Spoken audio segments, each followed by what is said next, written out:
Bonjour à tous. வாங்க இன்னைக்கு என்ன வீடியோ பார்க்கலாம். ஹே காய்ஸ், வாங்க இன்னைக்கு பன்னீர் பட்டர் மசாலா எப்படி பண்ணுறதுன்னு பார்க்கலாம். அதுக்கு முதல்ல ஒரு 200 கிராம் பன்னீரை எடுத்து சின்ன சின்ன க்யூபாக கட் பண்ணி எடுத்துக்கலாம். உங்களுக்கு எந்த சைஸ் வேணுமோ அதுக்கேற்ற மாதிரி நீங்கள் கட் பண்ணிக்கலாம். நான் குட்டி குட்டியாக இப்போ கட் பண்ணிக்கிறேன். உங்களுக்கு வேணும்னா நீங்கள் பன்னீரை வீட்டிலே செஞ்சு கூட பன்னீர் பட்டர் மசாலா செய்யலாம். அது ரொம்ப சூப்பராக இருக்கும்.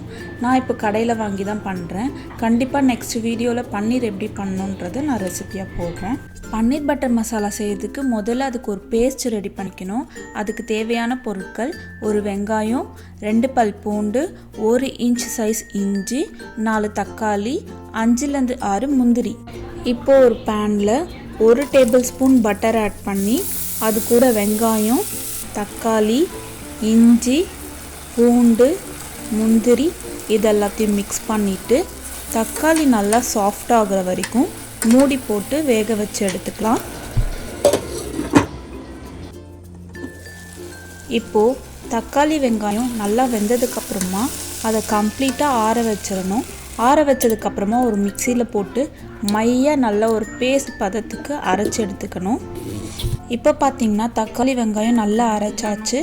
இப்போது பன்னீர் பட்டர் மசாலா பண்ணுறதுக்கு ஒரு பேனில் 2லேருந்து 3 டேபிள் ஸ்பூன் பட்டர் ஆட் பண்ணிக்கலாம். அது கூட ஒரு பிரியாணி இலை, ஒரு பட்டை, 2 ஏலக்காய் நல்லா ஃப்ளேவர் வர வரைக்கும் மிக்ஸ் பண்ணிக்கலாம். அதுக்கப்புறம் நம்ம அரைச்சி வச்சுருக்க டொமேட்டோ பேஸ்ட்டை ஆட் பண்ணிவிட்டு அது கூட 1/2 டீஸ்பூன் கரம் மசாலா, 1லேருந்து 1.5 tablespoon Kashmir chilli powder, தேவையான அளவுக்கு உப்பு ஆட் பண்ணிக்கிட்டு நல்லா மிக்ஸ் பண்ணிக்கலாம். உங்களுக்கு வேணும்னா நீங்கள் தண்ணி ஊற்றிக்கலாம். நான் தக்காளி வெங்காயம் அரைச்ச மிக்சிலே தண்ணி ஆட் பண்ணி ஊற்றிக்கிறேன். இப்போ நல்லா மிக்ஸ் பண்ணதுக்கப்புறமா ஒரு 1/2 டீஸ்பூன் சுகர் ஆட் பண்ணி நல்லா மிக்ஸ் பண்ணிவிட்டு ஒரு மூடி வச்சு மூடி 8லேருந்து 10 நிமிஷம் மீடியம் ஃப்ளேமில் வச்சு குக் பண்ணிக்கலாம். இப்போ ஒரு 10 நிமிஷம் நல்லா குக் பண்ணதுக்கப்புறமா நம்ம குட்டி குட்டியாக வெட்டி வச்சுருக்க பன்னீரை ஆட் பண்ணிவிட்டு உங்களுக்கு வேணும்னா அது கூட கஸ்தூரி மேத்தி அப்புறம் ஃப்ரெஷ் க்ரீம் இது ரெண்டுமே நீங்கள் ஆட் பண்ணிக்கலாம். இது கம்ப்ளீட்லி ஆப்ஷனல் தான். பன்னீரை கிரேவியோடு நல்லா மிக்ஸ் பண்ணதும் ஸ்டவ் ஆஃப் பண்ணிவிடுங்க. ரொம்ப நேரம் குக் பண்ணாதீங்க. இந்த பன்னீர் பட்டர் மசாலா கூட சப்பாத்தி, நான், பரோட்டா, ஃப்ரைட் ரைஸ் இது எல்லாமே சூப்பரான காம்பினேஷன். இப்போ நான் சப்பாத்தி செய்ய போகிறேன். அதுக்கு 2 கப் சப்பாத்தி மாவு எடுத்துக்கிறேன். தேவையான அளவுக்கு உப்பு, 1 டீஸ்பூன் அளவுக்கு பட்டர் ஆட் பண்ணி நல்லா மிக்ஸ் பண்ணிக்கணும்.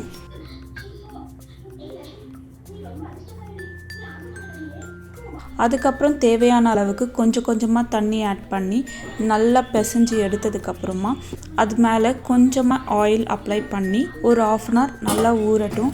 அதுக்கப்புறம் நீங்கள் அதை நல்லா பிசையும் போது நல்லா சாஃப்டாக இருக்கும் அந்த டோ. இப்போது உங்களுக்கு எந்த சைஸ் வேணுமோ அந்தளவுக்கு உருண்டை பிடிச்சி சப்பாத்தி கட்டையில் வச்சு உருட்டி எடுத்துக்கலாம்.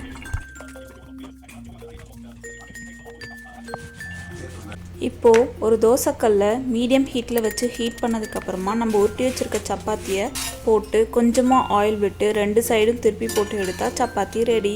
நம்ம பன்னீர் பட்டர் மசாலாவுக்கு சப்பாத்தியை வச்சு சாப்பிட்டோன்னா அவ்வளோ சூப்பராக இருக்கும். இதை கண்டிப்பாக நீங்கள் ட்ரை பண்ணி பார்த்துட்டு கமெண்ட்ஸில் எப்படி இருந்துச்சுன்னு சொல்லுங்கள். இந்த மாதிரி சிம்பிள் ஈஸி ரெசிபிக்கு மறக்காமல் என் சேனலை சப்ஸ்கிரைப் பண்ணிவிடுங்க. See you in next video. Merci. À bientôt. Follow my page for more videos. Bye bye.